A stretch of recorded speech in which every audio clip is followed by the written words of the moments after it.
Don't Make a Sound is a feature film for Series 3 of Final Girl where you'll be fighting against the Eyeless in Utopia. In this scenario, the Eyeless is sensitive to sounds and you will track your noise level, which will increase when playing action cards and using items. If you make too much noise, the Eyeless will target the Final Girl instead of victims when resolving certain killer actions. Utopia is a desert town with a sand snake infestation. Sand snakes will pop out at the end of every killer phase and attack certain spaces on the board. In this video, I'll go over the special rules for the Eyeless and Utopia and clarify some commonly misplayed rules and cards. If you want a general overview of how to play Final Girl, then check out my rules video before you watch this one. Set up the killer as normal and place the noise marker on the 0 space of the time track. Place the noise cards next to the item decks for use later in the game. They don't need to be shuffled. Set up the location as normal as well, shuffle the 12 sand snake cards together and set them next to the terror deck. Note that if the elephant gun item appears on top of one of the item decks, then you need to swap it with the top card of the bunker. The text on the elephant gun reminds you of this. Utopia is a desert town with a lot more named spaces on the board than usual. This is because sand snakes will be attacking some of these spaces throughout the game. At the end of every killer phase after the terror card, you will draw 2 sand snake cards and find out which spaces get attacked. For example, with this card, a sand snake attacks the water tower and this one specifies the general store. Find these 2 spaces on the map and carry out a sand snake attack. Sand snakes do 1 damage to 1 target in the space using the priority shown on the card, which for most of the cards is victims first, then you, the Final Girl, then minions, and finally the killer. So they will always kill a victim first if possible. If no victims are there, then they will do 1 damage to the Final Girl instead. They will only damage the killer if they are the only one on that space, and if nobody is on the space, then you lucked out and nothing happens. Remember to increase bloodlust as usual whenever a victim is killed, even with a sand snake. Sand snakes are not minions and cannot be attacked, killed, or otherwise interacted with. They simply pop up, attack the space, and disappear back underground. However, you can use reaction cards and items to prevent damage to the Final Girl if you wish. One of the sand snake cards instructs you to reshuffle the discards back into the deck. Resolve all other cards drawn this turn first, and then reset the sand snake deck, shuffling all the cards back together. To reiterate, during the killer phase, after you draw and resolve a terror card, the sand snakes will attack. Draw 2 sand snake cards and do 1 damage to 1 target in each of those 2 spaces. Then discard the cards and move on to the panic phase. For purposes of the panic phase, there are no sand snakes in the spaces that were attacked, so other victims will not panic unless another enemy is also in that space. There are 3 special spaces in Utopia with this symbol called Boulder Spaces.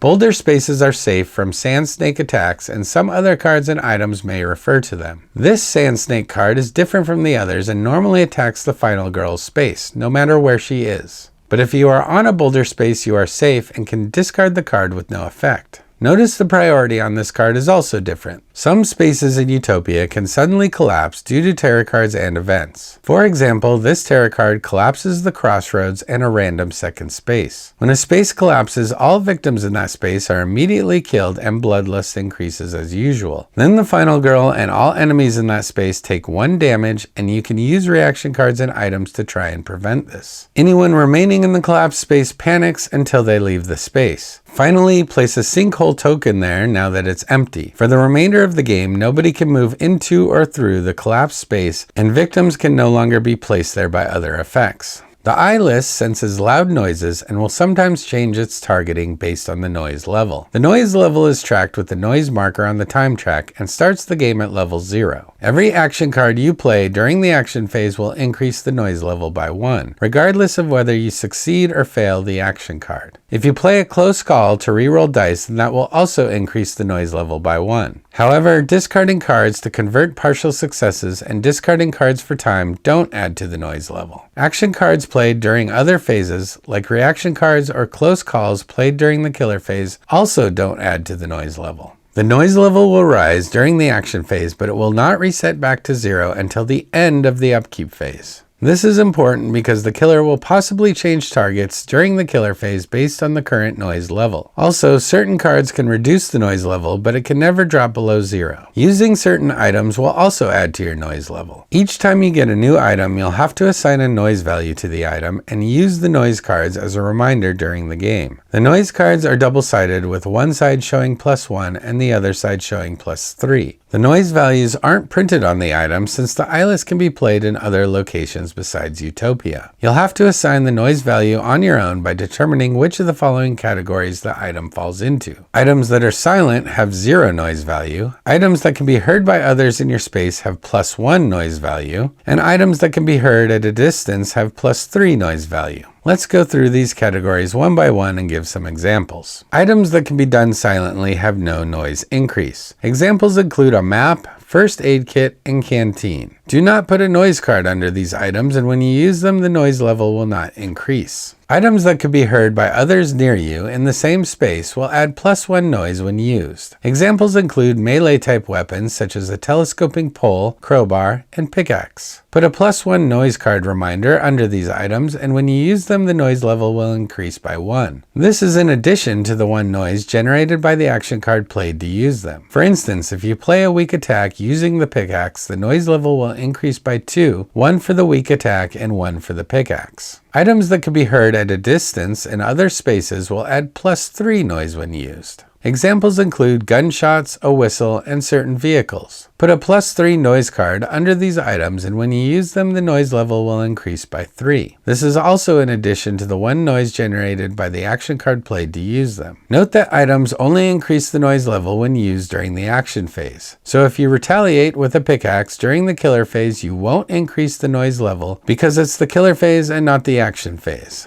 So what's the point of tracking all of the noise you're making during the action phase? Well, certain tarot cards will change who the Eyeless targets based on the current noise level. This is shown by a number inside of the usual final girl targeting symbol. If the noise level is equal to or greater than the number shown and the Eyeless can reach you, then the Eyeless will target the final girl. For instance, this tarot card is saying that if the noise level is 4 or more and the Eyeless can reach you, then it will target the final girl, move to her, and attack twice. Otherwise, it'll target the closest victim or final girl, move toward them, and attack once. Remember that both conditions must be true, so if the noise level is 4 or more, but the Eyeless can't reach the final girl, then it will do the second killer action. Similarly, if the noise level is less than 4, it'll also do the second killer action. Notice you could still be the target in the second action if you are closer to the killer than all of the other victims. And remember that after the killer phase and panic phase, the noise level will reset back to 0 at the end of the upkeep phase. So that's all the special rules for the Eyeless and Utopia.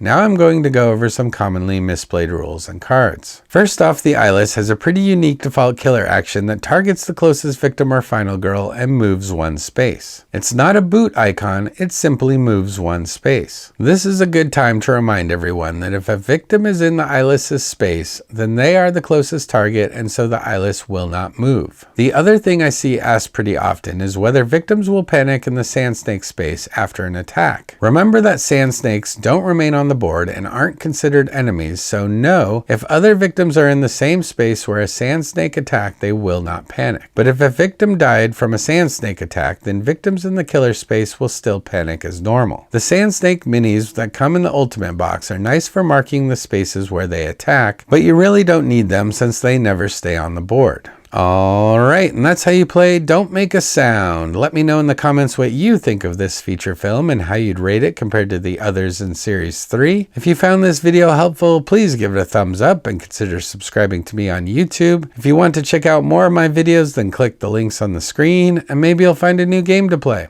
And with that, Michael Skeleton is out.